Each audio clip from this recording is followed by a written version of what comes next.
প্ৰধানমন্ত্ৰীগৰাকী যিহেতু অহা কাইলৈ পুৱাৰ ভাগতে অসমলৈ আহিব আৰু অসম বিশেষকৈ গুৱাহাটী মহানগৰবাসীয়ে মোৰ সন্মুখত থকা দেখিবলৈ পাইছে এইখন যি কুমাৰ ভাস্কৰ বৰ্মা যিখন দলং সেই দলংখন উপহাৰ হিচাপে যিহেতু প্ৰদান কৰিব খুদ প্ৰধানমন্ত্ৰীগৰাকী। আৰু মই উল্লেখ কৰিব লাগিব যে উচ্চ প্ৰাবল্যৰ ভূমিকম্পৰ যি মোকাবিলা সেই মোকাবিলা কৰিব পৰাকৈ যি ফিকশ্যন পেণ্ডুলাম যি বিয়েৰিংছ সেই বিয়েৰিংছৰ ব্যৱহাৰ কৰিছে এইখন দলঙত। আৰু লগতে ক'ব লাগিব দলঙৰ যি উপযোগিতা সেই উপযোগিতা নিৰীক্ষণৰ ব্যৱস্থা সেই ব্যৱস্থা ইতিমধ্যেই এই যিখন অত্যাধুনিক যিখন দলং সেই দলংখন কৰা হৈছে। আৰু M70 গ্ৰেডৰ উচ্চমানৰ যি কংক্ৰিটৰ যি ব্যৱহাৰ সেই ব্যৱহাৰ এই দলংখন কৰা হৈছে। লগতে দলংখনৰ যি সৌন্দৰ্য বৰ্ধনৰ বাবে আকৰ্ষণীয় যি আলোকসজ্জা সেই আলোকসজ্জা ইতিমধ্যে কৰা হৈছে। আৰু 200 মিটাৰতকৈ যি মাল্টি স্পেন যি এক্সটাৰ্ট যি সজ্জা সেই সজ্জা ইতিমধ্যে ইয়াত গঢ়ি তোলা হৈছে। আৰু লগতে প্ৰধানমন্ত্ৰীগৰাকী যিহেতু অহা কাইলৈ 7:15 দিল্লীৰ পৰা অসমলৈ ৰাওনা হ'ব আৰু লগতে 9:50 চাবুৱা যি এয়াৰফিল্ড সেই এয়াৰফিল্ডত উপস্থিত হ'ব আৰু 10 বজাত মৰাণলৈ ৰাওনা হ'ব প্ৰধানমন্ত্ৰীগৰাকী। আৰু লগতে যি এডভান্স লেণ্ডিং ফিল্ডত তেওঁ অৱতৰণ কৰিব বুলি ইতিমধ্যেই এই কথা প্ৰকাশ হৈছে। আৰু লগতে ক'ব লাগিব যে আধা ঘণ্টাত যি ৰাজপথত 16খন বিমান অৱতৰণ কৰিব পৰা যি সেই ৰাজপথ ইতিমধ্যেই যি প্ৰধানমন্ত্ৰীগৰাকীয়ে যি তেওঁ তাত নিৰীক্ষণ কৰিব। আৰু লগতে মৰাণৰ পৰা পোনে 12:30 বজাত যি গুৱাহাটীৰ যিখন যি কাৰ্যসূচী সেই কাৰ্যসূচীলৈ উভতি আহিব প্ৰধানমন্ত্ৰীগৰাকী। আৰু লগতে 1:15 ভিতৰত গুৱাহাটী আৰু উত্তৰ গুৱাহাটী যিখন দলং মোৰ সন্মুখত থকা যিখন দলং মোৰ সতীৰ্থ সাংবাদিক পাৰ্থই যি দেখুৱাই গৈছে এই যি অত্যাধুনিক যিখন দলং সেই দলংখন উদ্বোধন কৰিব। আৰু লাচিত ঘাটৰ পৰা আনুষ্ঠানিকভাৱে IIM গুৱাহাটীৰ অস্থায়ী যি কেম্পাছ সেই কেম্পাছো উদ্বোধন কৰাৰ যি কাৰ্যসূচী সেই কাৰ্যসূচী ইতিমধ্যেই প্ৰধানমন্ত্ৰীগৰাকীয়ে হাতত লৈছে। আৰু লগতে আমিনগাঁৱৰ NICৰ AI সক্ষম হাই স্পাৰ স্কেল ডাটা চেণ্টাৰ উদ্বোধনৰ যি কাৰ্যসূচী সেই কাৰ্যসূচী ইতিমধ্যে প্ৰধানমন্ত্ৰীগৰাকীয়ে হাতত লৈছে। আৰু লগতে 100খন যি ইলেক্ট্ৰনিক যি বাছ সেই বাছ অসমলৈ আগবঢ়োৱা হ'ব সেই কথা ইতিমধ্যে স্পষ্ট হৈছে। আৰু লগতে লাচিত ঘাটৰ পৰা 2 বজাত খানাপাৰাত উপস্থিত হ'ব প্ৰধানমন্ত্ৰীগৰাকী। আৰু 2ৰ পৰা 3 বজালৈ বিজেপিৰ যি বিশেষ যি বুথ সন্মিলিত যি বৈঠক আছে সেই বৈঠকত তেওঁ মিলিত হ'ব আৰু সন্ধিয়া দিল্লীলৈ উভতিব প্ৰধানমন্ত্ৰীগৰাকী। আৰু দেখিবলৈ পাইছে বৰ্তমান সময়ত এই যে সামগ্ৰিক দৃশ্য দেখুৱাইছোঁ মোৰ সৈতে স্থানীয় লোক আছে মই তেওঁৰ পৰা কিছু কথা পাতিম। নমস্কাৰ। কি ক'ব খুজিছে এইটো ফেণ্টাষ্টিক আইডিয়া। এনেকুৱা ধৰণৰ অসমত আৰু কিমান হেৰি আছে আমি ধৰিব পৰা নাই। আমাৰ এতিয়া যুৱ শক্তি যিখিনি হেৰি আছে আগলৈ অসম সোণৰ অসমৰ নিচিনা হ'ব বুলি মই সপোন দেখোঁ। আৰু এইটো হ'বই হ'ব, ইয়াত কোনো বাধ্যতা নাই। এতিয়া গতিকে আমি গোটেইবোৰ আগলৈ আহি সমাজৰ কাম কৰিব লাগিব, ঘৰৰ কাম কৰিব লাগিব, ল'ৰা ছোৱালীক আগবঢ়াই আমাৰ যিটো সপোন বিকশিত ভাৰত সপোন আগতেই 2047ৰ আগতেই আমি কমপ্লিট কৰিব লাগিব। তাৰ বাবে আমি যদি হেৰিও দিব লগা হয় দিবলৈ সকলোকে আগবাঢ়ি আহি মোৰ এপিল চবেই আহি যাতে প্ৰগ্ৰেছৰ কাৰণে কাম কৰে। That is a great idea and we have to come all together for সোণৰ Assam. Okay, thank you so' much. আপোনাক এটা কথা সুধিব বিচাৰিম, আপোনাৰ ঘৰ গুৱাহাটীতে? মই অসমৰ ল'ৰা, অসমীয়া ৰেডিঅ'চন ব্লু কাষত মোৰ ঘৰ।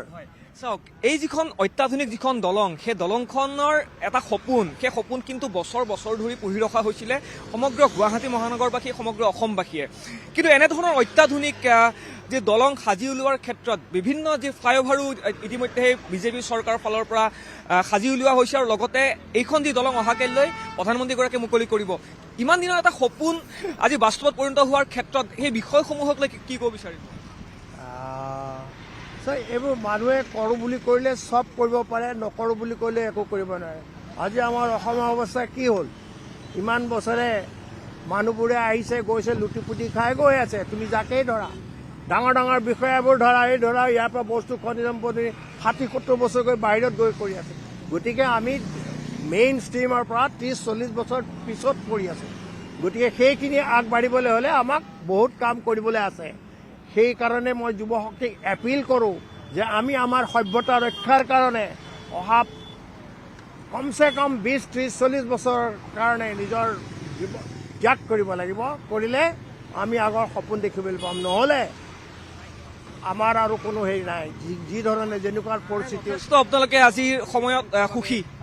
কি কৈছা? যথেষ্ট সুখী আপোনালোকে আজি? আৰে এইটো সুখী মানে এইটো আৰম্ভণিয়ে আৰু আগলৈ বহুত আছে। চাই যোৱা। All the best. ধন্যবাদ। এগৰাকী যুৱ প্ৰজন্ম আছে, মই আপোনাৰ ওচৰলৈ আহিছোঁ। বিজেপি চৰকাৰৰ দিনত এনেধৰণৰ এখন অত্যাধুনিক যি দলং উত্তৰ গুৱাহাটী সংযোগী যিখন দলং, সেই দলংখন অহাকাইলৈ মুকলি হ'ব। এখন অত্যাধুনিক এখন যদি চাবলৈ যাওঁ প্ৰথমবাৰৰ বাবে এনেকুৱা এখন দলং যি বৃহৎ প্ৰাবল্য ক্ষমতা সম্পন্ন এখন দলং অহাকাইলৈ উদ্বোধন হ'ব। কি ক'ব বিচাৰিব? আজি চাওক, বৰ্তমান সময়ত কি চলি আছে কি চলা নাই ৰাইজে দেখিছে। আজি হিমন্ত বিশ্ব চৰকাৰৰ দিনত অসমত উন্নতি জখলা কেনেকৈ আগবাঢ়িছে ৰাইজে দেখিছে। আজি দলঙৰ কথা ক'ব গ'লে, দলং আজি এইখন প্ৰথম নহয়। হিমন্ত বিশ্ব চৰকাৰৰ দিনত বহুত কাম হৈছে আৰু তেখেতে কৰি যাব। অনাগত জীৱনত ছাৰে যিখিনি কৰি আছে আগন্তুক দিনত আৰু বৃহৎ প্ৰকল্পলৈ কাম কৰি যাব। হিমন্ত বিশ্বৰ এই প্ৰকল্প সদায় আদৰণীয় আৰু সন্মানসূচক। এই যাত্ৰা সদায় সফল হ'ব। এয়া আছিল এগৰাকী যি যুৱকৰীয়া ভাষ্য আছিলে। তেওঁলোকেও আশাবাদী যে পৰৱৰ্তী সময়ত ইয়াতকৈও উন্নতিৰ যি জখলা অসমত, সেই উন্নতিৰ জখলা বগোৱাৰ ক্ষেত্ৰত বিশেষকৈ বিজেপি যিখন চৰকাৰ, সেই চৰকাৰখন তেওঁলোকে সম্পন্ন কৰাৰ ক্ষেত্ৰত তেওঁলোকে সফল হ'ব। আৰু দেখিবলৈ পাইছোঁ, পুনৰবাৰ মই জুম কৰি দেখুৱাইছোঁ, এয়া কোনো সাধাৰণ এখন দলং নহয়। এয়া দেখিবলৈ পাইছে বিভিন্ন যি ভূমিকম্পই হওক বা বিভিন্ন দুৰ্যোগ যি ক্ষমতা, সেই ক্ষমতা ৰোধ কৰিব পৰা এখন বিশেষ যি দলং, সেই দলংখন ইতিমধ্যেই ইয়াত নিৰ্মাণ কৰি সাজি উলিওৱা হৈছে। মই উল্লেখ কৰিছোঁ, অহাকাইলৈ কেইবাটাও কাৰ্যসূচীৰ হাতত লৈ প্ৰধানমন্ত্ৰীগৰাকী যিহেতু অসমৰ যি ভূমি, সেই ভূমিলৈ আহিব আৰু প্ৰায় 1:15 এই যিখন অত্যাধুনিক যিখন দলং, সেই দলংখন উদ্বোধন কৰিব বুলি ইতিমধ্যেই যি চৰকাৰৰ ফালৰ পৰা সেই তথ্য বা সেই কথা প্ৰকাশ পাইছে। পূজা, বিতপন বৰা, এই মুহূৰ্তত আন এটা প্ৰশ্ন উত্থাপন কৰিব বিচাৰিছোঁ। যি ইলেক্ট্ৰনিক বাছ মুকলি কৰিব, সেই ইলেক্ট্ৰনিক বাছে জনসাধাৰণৰ কেনেধৰণৰ সুবিধা হ'ব পাৰে, তাত যদি উপস্থিত আছে কোনোবা, সম্ভৱ হয় যদি মন্তব্য জানিব বিচাৰিম।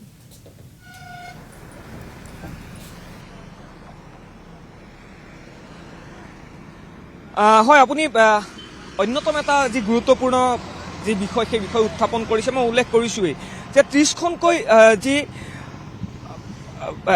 100খনকৈ যি ইলেক্ট্ৰিক বাছ, সেই ইলেক্ট্ৰিক বাছ অসমলৈ আগবঢ়াব। অৰ্থাৎ 100খন ইলেক্ট্ৰিক বাছে বিশেষ ভূমিকা গ্ৰহণ কৰিব। যাতায়াতৰ যিটো ব্যৱস্থা, সেই ব্যৱস্থাটোত বিশেষ ভূমিকা গ্ৰহণ কৰিব।